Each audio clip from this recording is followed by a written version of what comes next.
Greetings and salutations, wastelanders and wanderers. My name is Oscapt. And I'm Noodle Pants. We woke up this Saturday morning to find a large news drop from Bethesda, which we would like to share with you.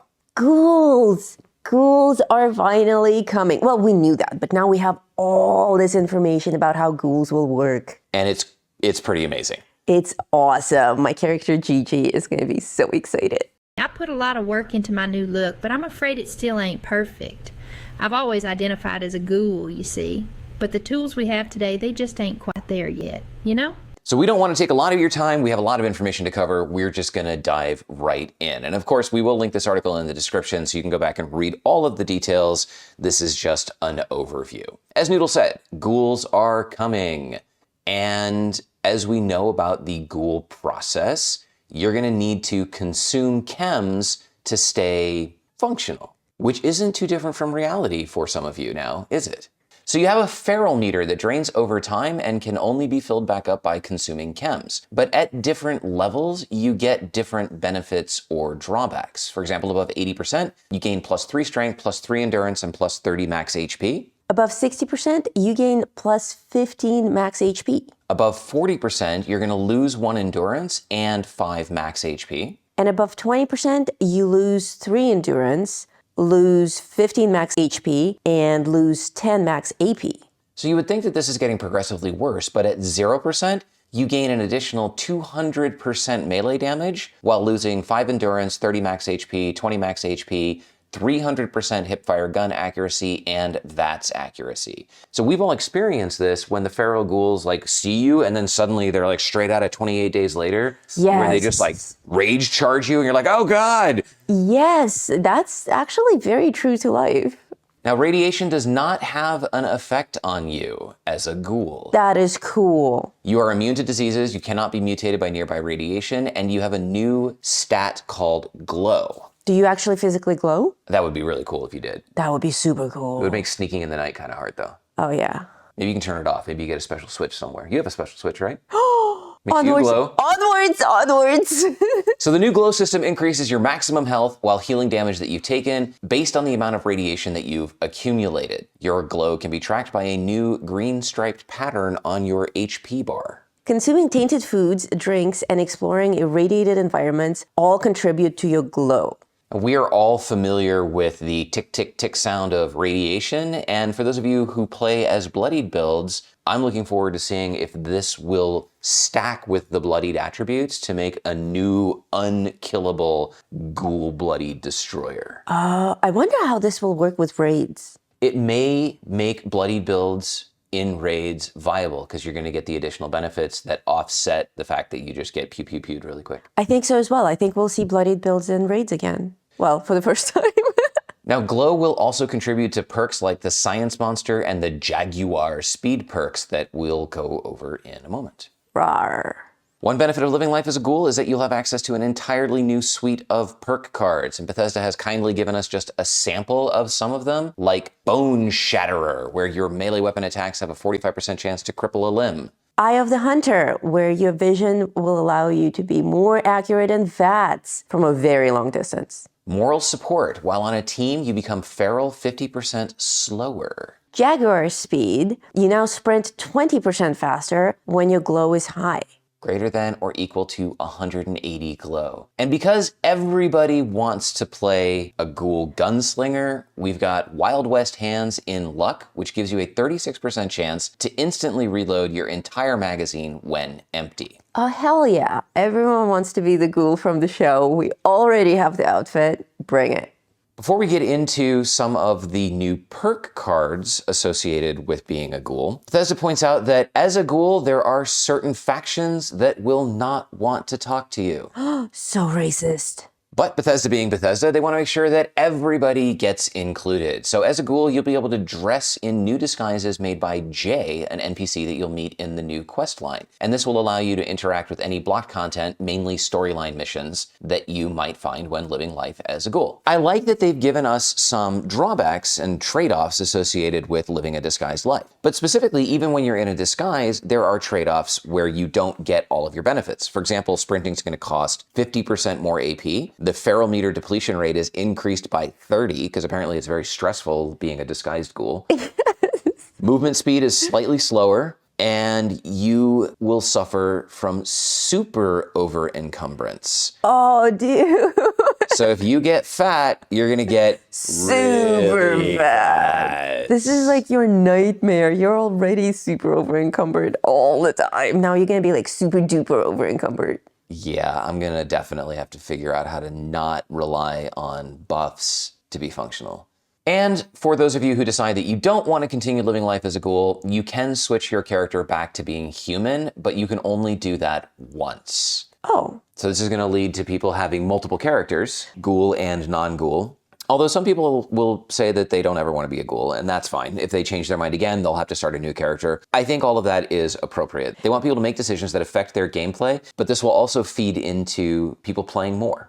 Yes, exactly. You have to play more, whether you only have one character and you're trying to figure all this out, or if you have multiple characters, now you have to spend more time in each character to develop them and get all this stuff. And for those of you who play on multiple systems like Steam and PlayStation or PC and Xbox, you're gonna have to play even more. That's what they've given us about ghouls. And before we get into perks, they've given us some more information about the new spring event, Big Bloom. Ooh, we have a new friendly NPC called Black-Eyed Susan, who will remind you of your grandmother. She loves flowers, floral arrangements, and totally doesn't have a secret backstory, so stop asking. So it looks like she has a meadow where she takes flowers, and the overgrown that we know from Atlantic City have been making the area too dangerous. So she wants us to go into the meadow, pick some flowers, and defeat the monsters. But the meadow has been mined. So I think we're just gonna randomly explode. That sounds like fun. They're changing how the perk card collection is viewed and organized, introducing a new system called the Perks Catalog, which is a filterable, sortable, multi-view card tagging system that will allow you to manage your perk cards more easily. Cool. Bring it. And then there's a large section on combat balancing and weapon damage changes and stuff, which we're not going to go through in detail, but we do want to point out a few things that caught our eye. First of all, as we stated earlier, everybody wants to be a gunslinger. So they've made changes to the gunslinger and guerrilla perk cards, primarily by reducing pistol-specific damages on those cards and therefore making up for that damage with direct damage changes to the guns themselves, specifically these guns that you see here. Across the board, though, here are the specific damage increases. Wow, Black Powder Pistol looks severe. Yeah, not a lot of people play with that thing because it has such a slow reload time, but oh my god, to hit for 347 points of damage, that's impressive. Yeah. I like the Crusader pistol, that's going from 35 to 56. Western Revolver from 84 to 157. I think it may make a lot of these weapons more popular in the game. AP cost changes for a lot of the weapons. You can see here that they are going down. They're going down. Yet they do call out that certain weapons no longer have reduced AP cost from automatic receivers. That kind of makes sense. If you've ever seen anybody fire an automatic pistol, that takes a lot of action points to manage. I was excited to see that they are changing VATS critical damage multipliers and sneak damage multipliers for a number of things. Sneak damage, we know, primarily gives 2 times damage if you hit somebody while sneaking, and then you can increase that up to 2.5. But the base damage on a number of these is going up from 2.0 automatically. So wow. pipe gun sneak damage from 2 to 2.5, and then you can increase that with perks. So we'll be able to get over 3, maybe 4 sneak damage. That is cool. And I think that will help a lot of new players as well, or people starting to build secondary characters. You know, will help you level up faster. There's an interesting change to legendary mods. First of all, Armskeeper no longer applies to grenades, but they're changing Furious, and initially they're calling it Onslaught. Onslaught gives plus 5% damage per stack up to 9 stacks, and then stacks with the new Gunslinger and Guerrilla perks. The description of this effect is that each consecutive hit against the same target grants a stack of Onslaught. All stacks expire once 10 seconds have passed or the player hits a new target. Players have an initial limit of 0 and can increase this through perks and items. The effects granted per stack can also be modified by perks and items. And the name Onslaught is temporary. Power Armor now grants plus 10 strength regardless of your current strength. Oh, that is awesome. And I should have already had these highlighted. Inspecting and previewing power armor now correctly shows the parts attached to it. So no more of this garbage where you gotta take it out of your stash, actually deploy it, and then look at what's inside of it. Plus, the inspect menu will now display the contents of the chassis. Nice. So it's not just mystery power armor chassis. Power armor chassis. Power armor chassis. Should I scrap this one? Does it have a fusion core? That's a great quality of life change. Finally, yes. Plasma and ultrasight cores now display their charge value. Cool. And fully charged fusion plasma and ultrasight cores can now be placed in the ammo box. Woo! Hell yeah. Yes. So this gives you a reason to have the fusion core and plasma core chargers in your camps. They've done a bunch of stuff to perks, and I apologize on behalf of Bethesda that their indentation on their unordered list is not correct. It makes it a little harder to see that this is a perk and this is a perk. Oh, they just bullet listed everything. Yeah. So we highlighted some of the stuff that we thought was interesting, and you can come back to the article and read stuff. Noodle, do you think there's a new stat called Cha? Cha. Cha. Cha. Wayne's World, party time, excellent. It wouldn't be a Bethesda article if they didn't screw up their own information. Cha. Cha. Bodyguards, ranks reduced from 4 to 1, new effect, gain damage and energy resistance based on your Cha per teammate. You know, that's gonna stick. Some of these look like they're intentionally reducing the cost of the cards so that you'll be able to load more cards in since they can't increase our max special stat points. But others, as you'll see in a moment, don't follow that pattern. So there's going to be some balancing and decision-making required to keep your builds the way you want them and to incorporate some of the new Ghoul perk cards that are coming. Concentrated Fire no longer grants limb targeting. This is now acquired by having at least 5 perception. If you're not aware, when you start out in VATS, you can only target the body of the enemy. And then when you add Concentrated Fire, you get the ability to target limbs. Now you can target limbs if you have more than 5 perception. So what's the point of Concentrated Fire, you ask? Yeah. It does a per shot increase in damage. So this will now stack up to 20 times, and as you put shots on the target with this perk card, the percentage chance of hitting increases, and the damage that you do increases with each consecutive hit. But it's not concentrated. It's just fire. No, that is concentrated. It is? Well, yeah. It's concentrated because every round that you put on the same piece of the target will increase its damage. Oh, okay. It also wouldn't be a Bethesda article if they didn't claim that something was unintended. In this case, Gun Fu was doing more damage than intended. Oops. You wrote the software, Bethesda. You knew exactly what the damage was going to do, and now you're just nerfing it. So, Gun Fu, nerfed. But they've increased the damage buff from 10-30-60 to 30-60-90. So did they nerf it? They revamped it. We revamped it. Gorilla Expert, and Gorilla Master have some new effects. With Gorilla, each rank adds ranged damage to close enemies. Interesting. Gorilla Expert, ranks reduced from 3 to 1, but rank 1 now costs 2 perk points. New effect, you gain an additional 5% reload speed per onslaught stack with ranged weapons up to 3 max stacks. Now we're seeing where you can mix and match perk cards and their benefits and start to have stacks of stacks on stacks with stacks and stacks on your stacks. Gorilla Master, ranks reduced from 3 to 1, but rank 1 now costs 3 perk points. So what you see here is Gorilla is 1, Gorilla Expert costs 2, Gorilla Master costs 3. And that makes a little bit more sense instead of you having fractional benefits for each additional 9 points that you spend across each of them. Yeah. If you want Gorilla Master, you're going to have to spend 3 points. And it has a new effect. You gain 3% damage to close enemies per onslaught stack with ranged weapons. So for Gorilla Expert, you were gaining a reload speed, but with Gorilla Master, you're gaining damage increase. You can combine all of these, and you get range damage, reload speed, and additional damage to close enemies with ranged weapons. And this is starting to look like actual attributes for building out a functional character. Yeah, this is amazing. I see a lot of build and loadout videos in our future. Gunslinger, similar things. So new effect for Gunslinger, each rank adds range damage to weak spots. Expert, ranks reduced from 3 to 1, but now costs 2. And your new effect is you gain 3% fire rate per onslaught stack. And then with Master, same thing, ranks reduced from 3 to 1, but it costs 3, and you get an additional 3% damage to weak spots per stack of onslaught. Also very cool. we're going to see a complete explosion of gunslinger characters in the game. Explosions! Why is inspirational all red? Because this initially looks exciting. New effect, you and nearby players gain more XP. This effect scales with Cha.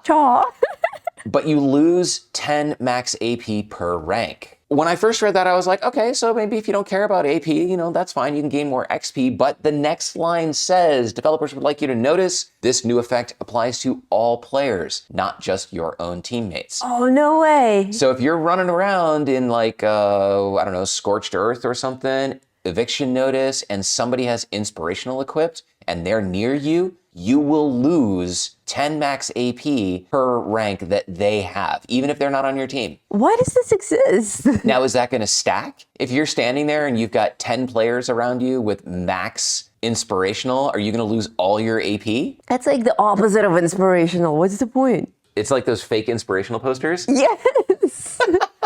This is something that I can see players lashing back at Bethesda over, because it's something where your game experience is diminished and you have no control over it. You don't see it. You can't communicate with those people and be like, hey, unequip that card, jackass. It will just sneak up on you. Surprise! And these people are going to get pissed. So I'm going to predict that this doesn't last. Yeah, they'll be like, oh, it was accidentally installed. We will correct it now. In contract negotiation, it's common practice to insert unreasonable and irrational things into the contract so that the other party has something that they can remove. If you give them a contract that is exactly what you want from the beginning, you're going to end up with a contract that has stuff taken out that you wanted to have in there. Bethesda might be putting this kind of stuff in so that players can be like, and then feel better. Like that. Yeah, like that. And then feel better because they got Bethesda to take something out. We highlighted Mr. Sandman because they removed the at night requirement, and I'm hoping in the future that Bethesda changes the names of these perk cards where they no longer apply to at night. Like Nocturnal, but you can do it in the day.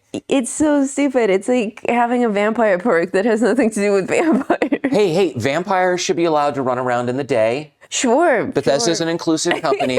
Like, who said that they need to be stuck with their decision about transforming into a night-only creature? They can transform the other direction if they want. That's true. Who am I to judge? Pack Rat ranks were reduced from 3 to 2. Rank 2 increased to 75%. Cool. And then some other stuff. Like I said, go through, view these at your leisure. All 3 searching perks, so this one is specifically assigned to Scrounger, but all 3 searching perks have a chance based on luck to grant a bonus item in certain contexts, such as a medical box or an ammo box. In addition, these perks increase the quantity found from all regular loot sources based on luck. So if you haven't been equipping Scrounger or Can Do or Chem Fiend or whatever the other one is, you might consider doing so. And for those of you who do, you will get additional bonuses based on luck outside of the scope of what the specific card provides. Looks like Strongback got an upgrade. That's super exciting. Strongback used to give you just a set number. It gave you 10 points. And when you were already huge, it didn't make a difference. But now it actually scales. Rank 1 now costs 2 perk points, and the new effect is you gain more carry weight based on your strength. That makes a lot of sense. That's super cool. Tenderizer is getting an interesting revamp. Its ranks were reduced from 3 to 1. Rank 1 now costs 2 points. But the new effect is that each attack makes your target take 0.1% increased damage. And this applies to all players using Tenderizer. So if you're out at Scorched Earth or Eviction Notice or any of those things, each player using Tenderizer that hits an enemy causes that enemy to take an additional 0.1% damage. And it stacks, it does not expire, and it caps out at 100% increased damage. Okay, that's amazing. That's one of those team effects that's actually cool. Not just a team, but just even group mass effects. Oh, yeah. This will help balance out some of the increases that we saw recently in large-scale enemies, and it will be interesting to see how much easier they are to kill. It'll also be interesting to see how this plays out in the raids. Oh, yeah. If only we could bring 8 people to raids. If only. Finally, Wrecking Ball ranks were reduced from 3 to 1, and it was moved from intelligence to strength. And the new effect is that you deal an additional 100% damage to objects and can damage your own camp objects. Whoa. Not cool. I don't want to damage my camp objects. No, you do. I do? Yeah. Oh, for building instead of that stupid flamer thing. Now you don't have to hunt down the flamethrower. You can wreck your own stuff. Dude, I can never find that thing in my inventory.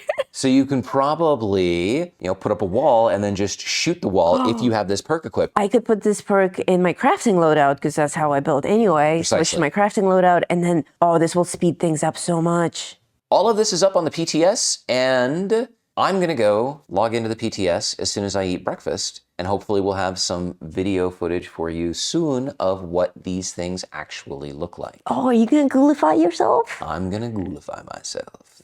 Cool. There you have it, Wastelanders and Wanderers, the latest news from Bethesda. And we're super excited to hear from you guys. Let us know in the comments what you think about all of these changes that are coming. Are you going to be a ghoul? Are you going to be permanently a ghoul? Are you going to set up a secondary character? What are you thinking for a new loadout? Let us know. Thank you so much for watching. My name is Oscapt. And I'm Noodle Pants. And until next time, Stay safe out there, Vault Dwellers.